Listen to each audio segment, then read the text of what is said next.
Hello fellas. Welcome back to Top 5 Choices. This is Haley from Top 5 Choices, and I hope you all are doing good. In today's video, I am going to do a detailed review and pick the top 5 best Android phones under $1,000, 2022. After doing proper researches, we came to the conclusion that meets the best in terms of overall. Kindly leave a like if you find this helpful, and I'd appreciate if you subscribe to my channel and turn on post notifications if you haven't. We will be also providing affiliates link to purchase from Amazon. Kindly use it for best offers and purchase from anywhere in the world. We'll be back with more videos. Google is pretty proud of the Pixel 5a display, calling it the biggest one ever on a bezel-less Pixel, which covers the Pixel 4a for a 5G and 5. At 6.43 inches, the Full HD OLED screen on the Pixel 5a is vibrant and bright. It's not the most impressive panel we've ever seen, but it's very good all the same, especially at this price. One thing I really appreciate is how easily I can see what's on the display when I'm out in direct sunlight. When I was out wandering around to capture photos for this Pixel 5a review, I found myself surprised and impressed because I could see the photos I'd just taken. Normally, I have to find shade to see the photos clearly enough. Not so with the 5a, and not every phone that crosses my desk can claim that. Like the rest of the phone, the Pixel 5a display gets the job done. Neither awful nor amazing, the screen is average in the best kind of way. One area that has definitely improved over the Pixel 4 is the viewing angles. With the 4a, you'd start to notice distortion pretty quickly when viewing the phone from an off angle. I ran into no such problem with the Pixel 5a. In fact, the display has fantastic viewing angles and little visible distortion until you get to closer to 180 degrees, as you do with most phones. Once you go with an OLED screen, it's hard to go back to LCDs on a phone. That comes down to how deep the blacks get, which lends itself to a sense of foreboding and dread in dark games like Limbo, or adding stark contrast to the harsh orange scenes in Blade Runner 2049. Even Genshin Impact, with its anime-style graphics, or Dead Cells pixel art look amazing on the Pixel 5a. The resolution is just crisp enough to make nature photos almost look like you're actually there, too. Even something as mundane as a YouTube video or sports clip looks great on this display. The biggest highlight with the Pixel 5a this year is the addition of the 16MP, 117-degree ultra-wide camera, which joins the primary 12.2MP shooter. Last year's Pixel 4a only had the single 12.2MP camera. Up front, the Pixel 5a's 8MP selfie cam sits nestled in the top left corner of the display in a hole punch cutout. The night modes differ greatly between the two phones, mostly because the iPhone SE doesn't have one. This remains a strange omission on Apple's part, but the Pixel 5a features Google's excellent night sight. You can see how well the 5a handled the smoker at night, producing a clear image with plenty of detail. The smoker is still visible in the iPhone SE's photo, but it's harder to see. The most noticeable change in the Samsung Galaxy S21 FE 5G compared to its predecessor is its design. This phone looks like an extension of the Galaxy S21 series thanks to the contour-cut shape of the rear camera module. However, unlike the S21 series, the cladding around the cameras is plastic and not metal, and it doesn't extend from the metal frame. The matte finish of the graphite color unit that I have looks a bit dull, but I'm sure the olive, lavender and white trims will liven things up. This phone looks good overall, and although the back panel is still plastic, it should offer better resilience to cracks if dropped, compared to glass. Another change that's not very apparent is weight. The Samsung Galaxy S20 FE 5G weighed 190g, but the Galaxy S21 FE 5G is a lot lighter at 177g, which many users will appreciate. Coupled with a thickness of just 7.9mm and rounded edges everywhere, the Galaxy S21 FE 5G is a very comfortable phone to carry and use one-handed. The body is aluminum and the buttons along the right have a good tactile feel. There's no headphone jack or microSD card slot, but you get a dual nano SIM tray and a USB Type-C port on the bottom. The 6.4-inch AMOLED display is vibrant and has satisfying levels of brightness. It has a 120Hz peak refresh rate and Corning Gorilla Glass Victus for protection. The glass is flat, which makes usage a lot easier, but the edges of the front panel are very slightly curved to meet the sides and back, which adds to the in-hand comfort. The Samsung Galaxy S21 FE 5G has an in-display fingerprint sensor and face recognition for biometric authentication. A fingerprint is the quickest way to unlock this phone. Face recognition is a bit slow and doesn't work too well in the dark, unless you have the phone really close to your face. The Samsung Galaxy S21 FE 5G's packaging has also shed some weight as Samsung doesn't bundle a charger in the box anymore.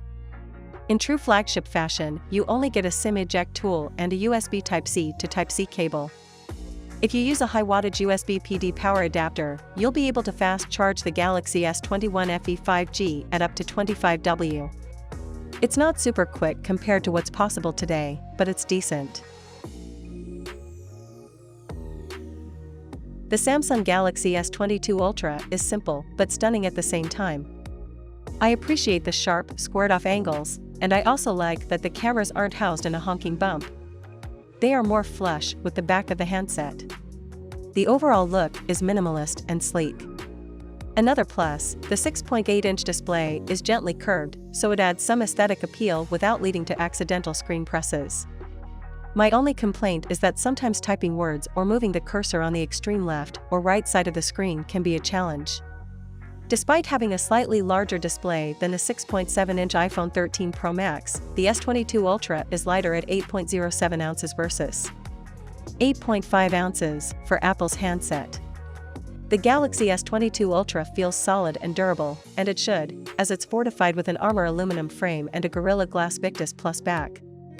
We'll have to see how well this phone holds up in drop tests, though. The Samsung Galaxy S22 Ultra looks determined to top our best camera phone list and unseat Apple and Google.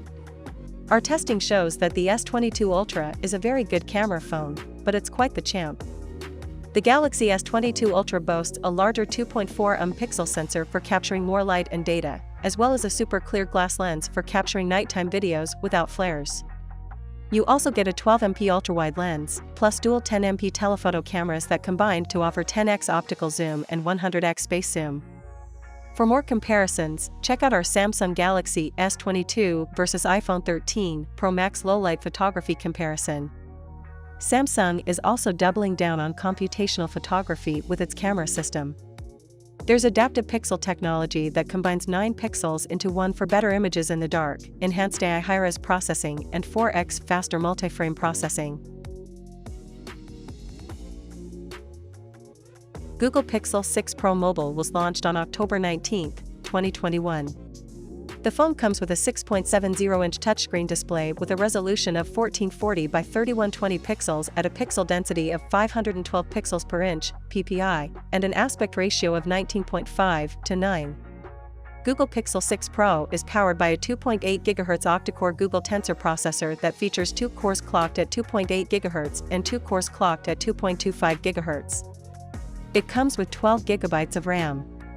The Google Pixel 6 Pro runs Android 12 and is powered by a 5003 mAh battery.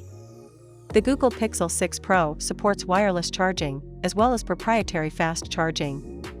As far as the cameras are concerned, the Google Pixel 6 Pro on the rear packs a triple camera setup featuring a 50-megapixel primary camera with an f/1.85 aperture and a pixel size of 1.2 micron, a 12-megapixel camera with an f/2.2 aperture and a pixel size of 1.25 micron, and a 48-megapixel camera with an f/3.5 aperture and a pixel size of 0.8 micron.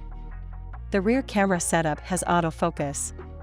It has a single front camera setup for selfies, featuring an 11.1 megapixel sensor with an f/2.2 aperture and a pixel size of 1.22 micron. Google Pixel 6 Pro is based on Android 12 and packs 128 GB of inbuilt storage.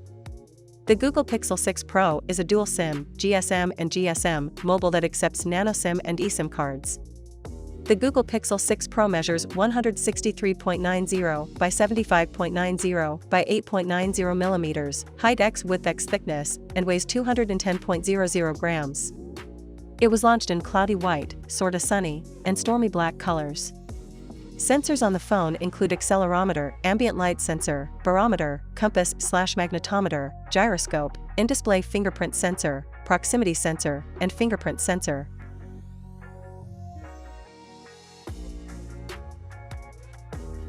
While the S21 Ultra and its 2022 sequel are design cousins at best, the S22 Plus resembles its 2021 counterpart to a T, though there are some striking improvements that make it a nicer object to hold as you go about your day. Specifically, the sides are sharper and easier to grip, and depending on the colorway, mirror shiny to contrast with the matte frosting of the rear glass, with the flat 6.6-inch AMOLED display meeting the newly angular frame. The phone looks and feels more like an iPhone than any Galaxy device in recent memory, and that's a compliment. While a few grams lighter and slightly shorter than its predecessor, it's just a much nicer feeling object. I'm also happy to say that the screen is among the nicest I've ever seen on a phone, and I've yet to glimpse the one on the Galaxy S22 Ultra. Though limited to a 1080p resolution, I'm constantly taken by the vividness and clarity of color and text, and it's immediately apparent that Samsung's claim of improved peak brightness, the company claims 1750 nits, but that's at a manually set extra brightness mode that shouldn't be necessary in all but the most sun-glaring of summer days. The 120Hz panel lacks the LTPO bona fides of its more expensive counterpart. A recent marketing hiccup revealed that the phone can only go from 48Hz to 120, not a battery-saving 10Hz as originally claimed, but this is an exceptional display nonetheless. The Galaxy S22 Plus is the first phone I've used with the new Snapdragon 8 Gen 1 SoC, but it's genuinely tough to tell the difference in performance between it and the Snapdragon 888-powered Galaxy S21 Ultra before it. Samsung has made some subtle changes to One UI 4.1 that improve the experience in minor but fun ways. I'm particularly fond of the new smart widgets, but if you've used a Samsung device with One UI 3 or 4, based on Android 11 or 12, respectively, things will feel pretty familiar.